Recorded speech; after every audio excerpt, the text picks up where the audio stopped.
Hi guys, welcome back. So what we're going to talk about this week is I had a question about hip mobility, and then just a couple of little random thoughts. The first one, so I'll talk about these is just about training. I want to talk about like zone five and kind of like that cardiac drift idea. Um, and the other thing linked with that is like not pushing training hard. Okay, so let me start with that, like not pushing training hard. What I mean by that is we all know like consistency in training is the thing that makes you good.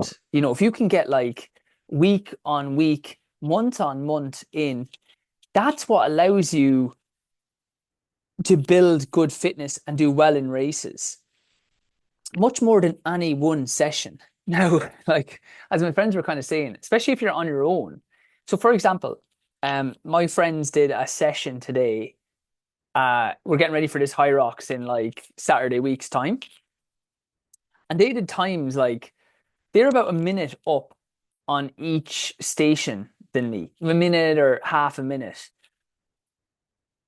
But like I'm okay with that because I was on my own. If they're together, they can kind of work, they can work off each other. I'm on my own. I still a very good time I did today for all the different like High Rock stations as I'm getting used to it. But sometimes there's a thing of like, okay, if I absolutely welded myself, I could have got up to the times.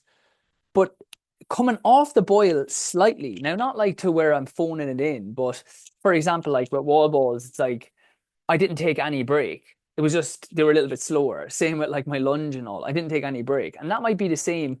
I did like 6 minutes of LT before it.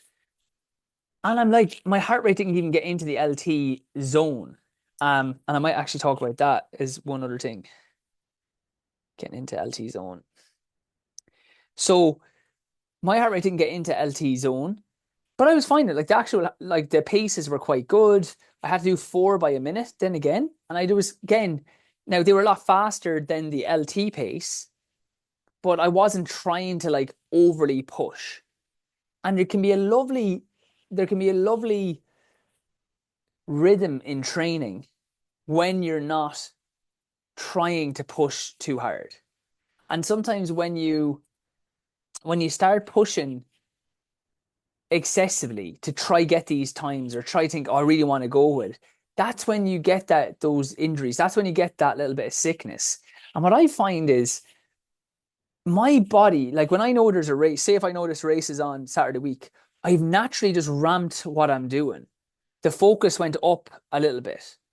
So what I find is for the majority of the year, you should be kind of nearly like taking a tiny bit off what you're looking for. And then what you'll find naturally is as the race is coming on, because you have that energy, you'll kind of focus back in. So like 6 weeks beforehand, it happens to me naturally. I just go up a level because I know it's like, okay, now it's game time. Now, what I'm not saying here is I'm not taking sessions off. I'm not trying to change the intention of the session. So, for example, if I'm trying to do threshold, I'm not intentionally trying to run zone three. If I'm going to do 10K pace, I'm not intentionally trying to run um, threshold pace. Like I'm not slowing down that much. But what I am saying is I'm not like forcing the 10K pace. You know, if anything, I'm probably realistic and I'm like, well, this is what pace I would probably do for a 10K now. So I'll just run that pace. I won't try to run faster. And if you can take 5% off conservative so you feel a bit more relaxed in yourself. I always have the saying of like looking good, feeling easy. In your body, it should feel smooth. And you should imagine if someone was watching you, they go, even though you're running faster, like, God, he looks very relaxed. He looks easy. Not that he's jogging, but when he's running, he's like, he's looking relaxed. So it's looking good. He's like, he's looking very good. Whereas like when we're at 100%, we're muscling things and we don't look that good because we're really forcing it. We might be going faster, but it doesn't look that good. And we're not feeling easy. So like today was a good example. I'll be racing against those boys in 2 weeks. Now they are very good. I might lose to them, but I feel like I'll do well, even going that little bit slower because I'm still getting a lot of the good training in, but I'm on my own. I had to do that before work, so it's like 7 in the morning. And I feel like a lot of times we don't, there's so many things that if a friend said to you, if, say for me, like my times are down, they'd be like, well, like we did it with two of us, so it's easier. We did it at like 10 o'clock, so it's the body's more warmed up. But we kind of don't allow ourselves to have those excuses. And it's not about excuses in not doing the training. It's not about excuses of changing the goal of the session. But those excuses or those reasons are there why just go just a little bit, like take 5% off. Just try feel like that little bit easier so that it allows for that. Like it allows for the time or different circumstances. And then you can bounce through training a lot more. Does that make sense, James? I don't know what you're hearing when I say that. Yes, just feel more comfortable, really, you know. Yeah. How would you do that in your training, or what would you think? It's just when I come to a race and I just think back on the training, just I can it gives me more confidence in the race, like that I'm comfortable at that pace from the training. I Yeah, remember. I do think that's important as well. Coming up to the race, I do think you need to have things that your body can clock into. Now, I'll still have that. Say, for example, for this high rocks thing, when I'm on the wall balls, like I did 100 wall balls today, or I've done sessions where like this is getting me ready for this. So it's the same if I'm doing a longer race, like having some longer sessions in goes, yeah, I've had this, or I've gone to the track and I've done the pace that I'm going to do. So, um, it's not like yeah, it's not like I'm going there going, oh my God, I'm never going to hit this pace. But do you get the idea of that 5%, just taking 5% off? So you still, like sometimes you do, while you need confidence in the race, what you don't want to be doing is every day thinking you need to run PBs, especially when the race is a good bit out. If it's in your base phase, um, if it's in your base phase, just get used to, yeah, just get used to that. Just get used to taking a little 5% off, being more relaxed, even if the times aren't like crazy good or anything. I don't think it's going to really affect you, you know?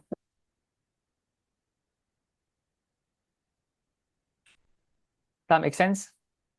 Yes. Okay, perfect. Okay, so that was just one of the things. Let me see what I'm trying to find here. Yeah, okay, lovely. So I'm just going to share my thing. A couple of other, I don't know if you heard that, Monica, but as well about taking like 5% off, or Lorraine, what you feel about that, or like what do you do similar?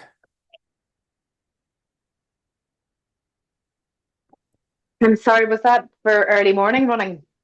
Just in general, like sometimes if Or you in have general? sessions, what I'm saying is, especially early morning, is Yeah. going in with a mindset of you don't, like say that, like say your heart rate. I know you do things early morning on the treadmill.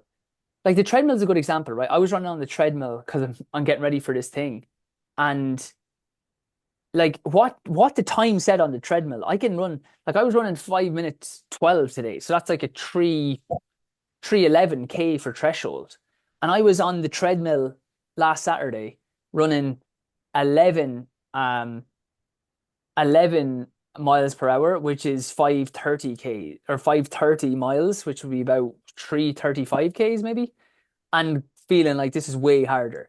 So I didn't just go, oh well, I'm meant to be running faster. Let's just absolutely hammer myself. I was like, no, right, this feels right today, and it mightn't be at that right pace, or I might have a little bit in me, but like why overly force this? If that makes sense, Monica. I don't know how you feel sometimes on treadmills, or Yeah, like, or you're trying to get your heart rate up for just because it says that's the zone to get into. that's true. I do find the treadmill a bit harder. I try to get out as much as I can, but it would be very early. But I've never thought of, going easier in the morning because it's earlier. I never kind of considered that impact on the body, really. Yeah, and it's But not I even, think, yeah, it's like if it's not coming, don't force it. Just like yeah, taking that 5% off. So say if your zone, say if you're meant to do I know you love 5x7 at zone 3, but say like Yeah. the first one isn't getting into zone 3, and even the second one's not into zone 3. It's like, just don't panic. It's like, right, I'm hitting this.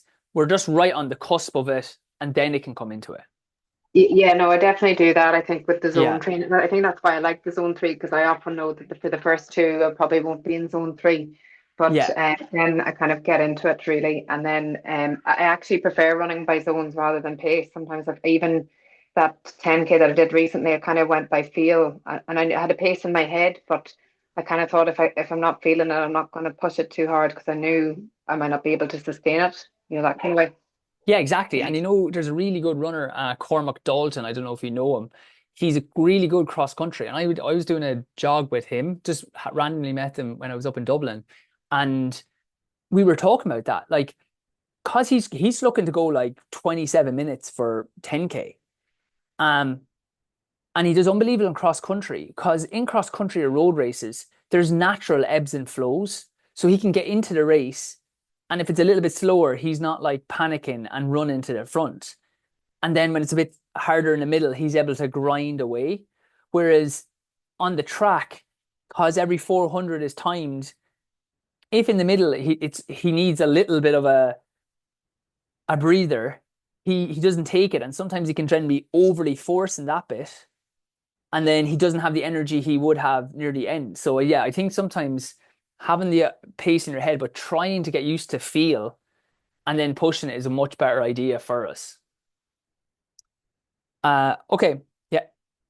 So then, yeah, so that was just one thing to think about. Like, give yourself permission to take 5% off training. I do it all the time. Like, as I said, I'm not changing the intention. I had 6 minutes at zone 4 today, 4 by a minute hill, 6 minutes at zone 4, 4 by a minute hill. Then I went in to do that, like, high rocks type stuff. That's a long session. I tried run LT. The first one, my pace was up, so I didn't even try to get my heart rate up. The minutes on, I was just trying to be relaxed for them. Like, I'm faster than my LT, and I'm like, this is good pace. Just you chill here. The next LT again, I was like, don't let the heart rate go up too high. Just you're in a good rhythm. And the same when I was in there. The guys ran a lot better, but they have each other to push each other on.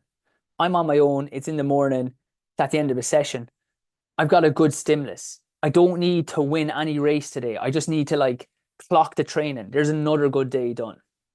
Okay, with that, right, bringing us on to the zones. I always think zone training is better than running off paces, except when the reps are short. So sometimes when people see the training sessions that we do, they, if a rep is under 3 minutes and then you have a break, you can't use heart rate because you're getting too much recovery. So then you need to either use pace, but base it off the heart rates the paces you were running at the heart rate today, or base it off effort. So I'm just going to share my screen. All right. So here's one. I did this a little while ago, and I was like, oh my God, I'll talk about this. And we did that really good chat with Laurie 2 weeks ago. I've it's not down as Q&A, it's down as nutrition because people love that talk with Laurie. So I do recommend you to have a look. Now, where can I get my laps here? All right.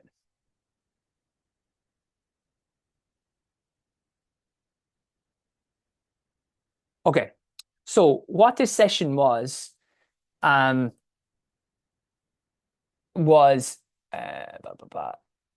we did like say 5 minutes or a mile at kind of zone 3 pace. So you can see my zone 3 is like 170 to 175. So on average it was 161. And at the very end I was starting to get into zone 3. So kind of a 330K. Oh, sorry. And then it was 10 minutes of that. Sorry. So then the other 4 minutes, you can see that's what we clocked for the first kind of 330 pace. I do it in miles. That's old school. So heart rate then was at the 170, max 173. So we kind of got into the heart rate, Had to push a little bit to get it up. Then we took 2 minutes off jogging. Now, because I have a reference of what pace roughly I'm running, and I know that's the heart rate effort I should be, you can see, so my pace was 3:30. And I went to the track then, so these are all kind of accurate, well, as much as it can be. And then I basically did, let me get here. Yeah. So we started here. We did 73 seconds, which is about a 3:02 per K. So we did I did 400 meters with a 45-second recovery. Look at the average heart rate. 164. The max is 175. Okay. So, and then I took 45 seconds off again. And I hit again like 73 seconds, which again is kind of 3:02, 3:04 pace. Look at the heart rate, 167, 173. Now imagine you're not on a track. What can happen is sometimes when we give sessions like this where it's like 10 minutes zone 3 and then maybe do minute on, minute off at zone 5. The one I'm thinking of is the Badger cut down. We'll do 12 minutes at zone 3. Then it might be 2 by 4 minutes or just 4 minutes to 6 minutes at zone 4. And then it'll be minute on, minute off at zone 5. But zone 5 is not zone 5 heart rate. I would have to be running ridiculous times to get my heart rate up, like my average heart rate up into even zone 4 pace. My heart rate doesn't go into zone 4 ever here until maybe the very last few. Okay, and even then the average, that would be like coming over the line, it's spiking a tiny bit. And by the time we started again, it's well back down. Okay, so why I'm just saying that is when you're doing zone 5, never, even if I'm saying to you sometimes I have down like 10 by 3 minutes at zone 3 into zone 4 pace. Can't do that off heart rate. The heart rate, there's too much recovery in the minute to allow the heart rate to drop a lot. So you do it 2 ways. The best way to do it is kind of what we talked about, is not taking the training super seriously and doing off feel. So if I have like, this is the pace I'm running a zone 3 at, and then this is a bit faster, my heart rate's up higher, that's zone 4. Instinctively, I should know okay, go a little bit harder than you were going there for a minute on, minute off. Or if you want, if you're like, I'm really poor at feel, go to a track or go somewhere where you know a distance is set and just run that set distance. So you see, I was like 3:30 pace in my zone 3 running. And then I came down to 3 minutes, kind of 3:02 per K for the minutes on, minutes off. That's the 30 seconds of a drop there. So I don't need to be, even though my heart rate is saying these are the same heart rate paces, if I was trying to sprint to get the heart rate up, it's not going to work. So once there's recovery or the reps are under 3 minutes, you can't use heart rate. So anytime I put like sometimes zone 5, but I don't mean use zone 5 heart rate. You won't see a zone 5 heart rate unless it's really long, really hard efforts, and you will be way overtraining. Again, what do you hear when I hear that, Monica, or how does that sound? Yeah, that makes sense. Yeah, I think it does make sense. Yeah. Do you do that? Yeah, you probably it's a good while, so you probably do that anyway, do you? Yeah. Yeah. Generally. Yeah. I think it's more of a beginner mistake, isn't it? I think if you're just not used to the heart rates initially, you can get just overly dependent on them. I think so, yeah. I mean, and I suppose with heart rate as well, it's tricky as well on hilly ground too. You know, it doesn't work. I think sometimes you have to kind of know the feel of it really, rather than truly going with your exact heart rate and stuff. You know, so yeah. But yeah, for the shorter stuff, it definitely would look at the pace, and I would program my watch to keep me within a certain range of pace for the shorter intervals. Yeah, and I think you're so right there, Monica. It's one I forgot to say. It's like hills as well, guys. It's like what we're trying to say here is, and Monica does a lot of it. James has got his lactic threshold now as well. I don't know if you have yours done, Lorraine, but what it does is this gives us like ranges, like or kind of like just reference points. Like I said this morning, I was underneath my target heart rate, but the pace was kind of right. And it was a good pace. So I was like, okay, it's morning. I'm not forcing it. Or it could be like I'm going up a hill and it's a little bit more spiked. I'm not like slowing down loads so that heart rate comes down. And then I'm going down the hill and have to sprint down the hill. It's like use that little bit of interpretation of like, how does this feel? Is this feeling the same? Like if I keep this going, like, okay, if it's a 5 minute hill, I'll have to slow down. But if it's a 1 minute hill, like just roll with that going up. There'll be a downhill or a flat that I can, as long as the heart rate's coming back down into the range, that was absolutely fine. And you might find you still be slower up the hill with a higher heart rate. You'll be faster on the flat or down the hill as the heart rate's coming down. But there's just a little bit of playing around with that. And then, as I said, the other thing I see is where we put like a incremental, like zone 3, zone 4, and then into zone 5, like minute on, minute off. The minute on, minute off should not be off heart rate. That should then be off feel or off set times so that you don't overdo it. Because if you're going on heart rate, it's going to kill you.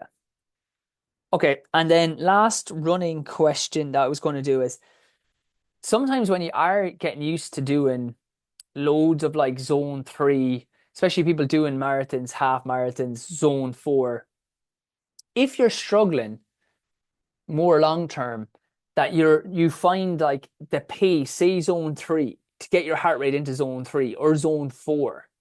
So I was coming back off a foot, like I had a little stress reaction in my foot. So I was just doing a lot more zone 3 to get like fit again, but not like put a lot of force through the foot. So I wasn't doing more zone 4. And then when I'm building back into zone 4, I was struggling to hit the paces. It just felt like, oh my God, I'm sprinting here to get this up. If you're finding that, you want to either put strides back in or go to the track, and even doing threshold pace on the track, as we said, like say if you're meant to hit whatever 4 minutes per K, working out what that is per 400 meters and maybe doing it as intervals like I said there. So maybe you do your zone 3, 10 minutes. And then if you're meant to do some zone 4 work, but it feels like you're sprinting, do like either strides or just do 400 meters with a slight break at the pace that you're meant to hit. Because I find then like getting faster turnover with recovery, so it should still feel easier. We're not trying to hit the heart rates or anything now. If when threshold or heart rate stuff is like, I feel like I can't hit the pace, there's either maybe a little bit of overtraining that you're reaching too hard, and just check, is there a time of day, how's the motivation, etc. But also what can happen is if you've only been doing that stuff, you've kind of, your body neurologically isn't able to fly. So you need to focus on going faster in strides, and you need to focus on going faster in strides, and then you need to focus on going doing more like 400 meters, etc. Okay. And then last thing I want to chat about, then look over one of the questions that we got in was this. So just a little feedback and a few questions. You can use the Q&A tonight if you wish. Yeah. The reason I joined was because I had suffering with plantar fasciitis for I've been suffering plantar fasciitis for almost a year, and I saw your ad on Facebook that mentioned sports Pilates could help, and I was hoping it would help mobility. I'm running a little late with the program and doing week 3 tonight. Brilliant. Yeah. I found that the first rehab video on plantar fasciitis that it helped me, and I couldn't believe it. I also came not sure if I was running correctly, and I saw that you had a thing about landing on your heels. I'm not mad on that, to be fair. Thought that was what the cushion was for. I followed the advice and went for a 5K jog yesterday and found it much easier. And when I checked my times against last time I'd done it, it was over 3 minutes faster without trying. And this morning my heel was a little sore, but with the ball rolling, it really helped. That might sound a lot to you, but considering I've not done so little exercising last year. I was thrilled. Yeah, it's great. I was so happy, and I now believe I can get back to exercising, whereas before I thought I could never get back to normal. So thank you. That's really nice to hear. Yeah, so I really, really appreciate that. It's really nice to hear when it helps people, and I'm glad it did. Okay, so there's two questions. That wasn't you, Lorraine, was it? I don't know who. I overpronate my right foot, which has the plantar fasciitis. I wear custom orthotics, and I find doing the Pilates class barefoot makes my foot worse. Should I wear runners, or will my foot eventually get stronger? This is my first time doing Pilates. Okay, great question. There's a little bit of like give and take on this. If it's not like, there's generally 4 criteria I use. As long as it's not sharp pain, say in your feet, as long as you're not like limping or having to change, like, so if you're standing, especially on the right foot, and you feel that like you're like not putting pressure on a certain area, that's fine. As long as it's not the plantar's not swelling, and as long as it's not worse the next day. So if you roll out the foot, if it's stiff, and then walking around is the same, I would say stay barefoot, because you are strengthening up the foot. You're getting it moving a little bit better. And but if it's any of those things that it's becoming a sharp pain, or like you can't go on it normally, or it's yeah, if it's worse, if it's going on it normally, then I would wear runners when you're doing the Pilates. I hope that makes sense. So those 4, and that goes for everybody, guys. If you're thinking, are you doing too much rehab? Are you thinking if you're doing too much whatever? It's like, keep those 4 criteria in mind. Is there sharp pain when I do it? Does it change the way I move? Am I limping or changing around how I move? Is it worse the next day? Does it swell? And if it's not hitting those 4, you'd be most likely able to continue running, continue with that rehab, etc. Okay. The next question then was, I have very tight hips. I can't do the Indian pose or cross my legs properly. What exercises in the plan would you suggest, and how often? Look, as you're doing the Pilates, we always have some hip mobility at the start. So that'll be good to start with. But if you wanted, like, maybe you could do one of like the 10-minute videos. Now, I'm going to go over like different things you can do. I'm just going to show this on an Instagram post that I did. Okay. So when you're thinking of hip mobility, generally with mobility, there is flexibility issues, like things can be tight. So there's flexibility issues, things can be tight. So with that, we're going to use like our massage ball. So I'm going to pop that in underneath some tight spots, and that's going to release off the muscles. So I bring the massage ball to bed. If you've signed up for the course, you should get massage ball. The guy got a bit lazy who sends him out, so we just got him. He's back doing it. So I'll just show where that is in the. I wonder, can I pause this? Can. All right. So just go to injury rehabs. If you have it, you can go to content.backawarebelt.com. If you've already signed up in the app, you'll have access to this. Okay, so let's go hip pain. So hip releases. That's the video you want to do. Now, watch that video one time. It shows kind of where to put the ball. But once you know relatively where to put the ball, you just bring it to bed. I just roll around on that. Look, as long as it's not on bone and it's on muscle, you're kind of hitting the right spot. Okay, so that's kind of one thing you can do to try to start releasing off the muscles. That's the easiest one to do. You can do it in bed. It's not sore or anything, and it can get the muscles released off. Okay, and like that's 20-minute video of just gone down.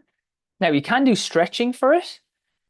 So there's a good few places where you have these, where you just hold the stretches. Now, if you're doing stretches, you want to hold stretches for way longer than you think you need to hold a stretch. You need to hold a stretch for about 2 to 5 minutes. that activates these things called Golgi tendon organs. What you'll find is there'll be a lot of heat. You'll feel like it's in bits, and then it'll just eventually relax off. Now, where you can get them, I would come out of the hip mobility stuff for that. And that's purely in the mobility and foam roll section. And the stretching, there's either daily stretch videos, and I think I have, they're like little 5-minute ones, and you could go to like day 4 here. And the other one I would do is meditative stretch. And I'd go to hamstrings and hip flexors for 1, and hips. And they're just long holds. I'll show you.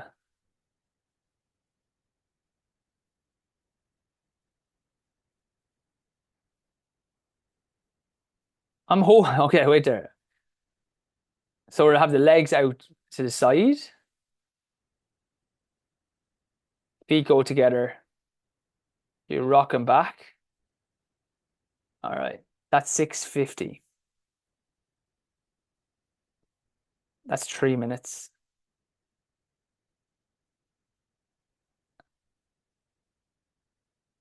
So it was like, say, 3 minutes 30 kind of on that one. There's other ones I'll probably hold in this then for their next time, say 10:30,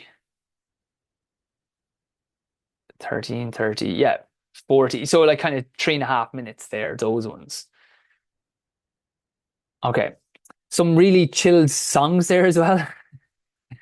Bit of John Mayer, which I do like myself. Okay, then we'll go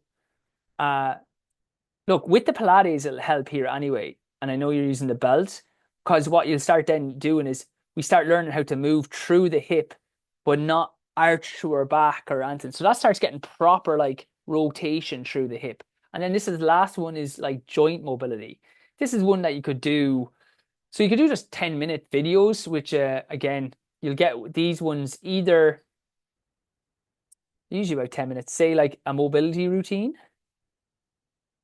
You do like pelvic and rib mobility. Don't know what I do as well. 10-minute hip mobility would have all that stuff I just did in there. The other ones. Banded hip mobility, that kind of opens it up. That's like an advanced one. But you just put a band in around the hip here.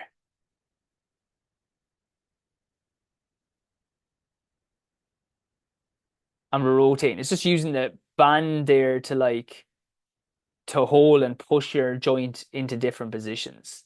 So when something is tight, yeah, so they're the ones I do. I just look for the hip things in the mobility routines, and then we have other ones in the injury rehab looking at the hip. But you got to remember, when, I'll just play this one more time so you can see it. When there's a hip issue, it's either the joint needs to move better, so we'll rotate through the joint, and we have those videos there, either in the mobility section. It's the muscles themselves are in like spasm. So these are a couple of the moves that I like doing. And you see that when we do that a lot at the start of class. 1990. I'm not as big a fan of that one, to be fair, anymore. Then we're doing the releases. I do that all the time. All the time. Do that release video. Do the release video 1 time at least. That's in the app. It's 20 minutes. You just get a good idea of what way to move. Holding on those spots, releasing off all those kind of trigger points or spasm that could be in the muscles. And then the last thing is, it can be like muscle tightness. And then you want to do the meditative stretch things. Sorry. And the very last thing then is, once we've got it moving better, they're the stretches. Sorry. Once we got it moving better, then it's doing the Pilates, and we'll naturally start moving through the hip more, which will activate the muscles and kind of free you up a good bit. Okay, so look, that's brilliant that you've had improvements with the plantar, and they're key things. Great. So any questions then from the crowd here?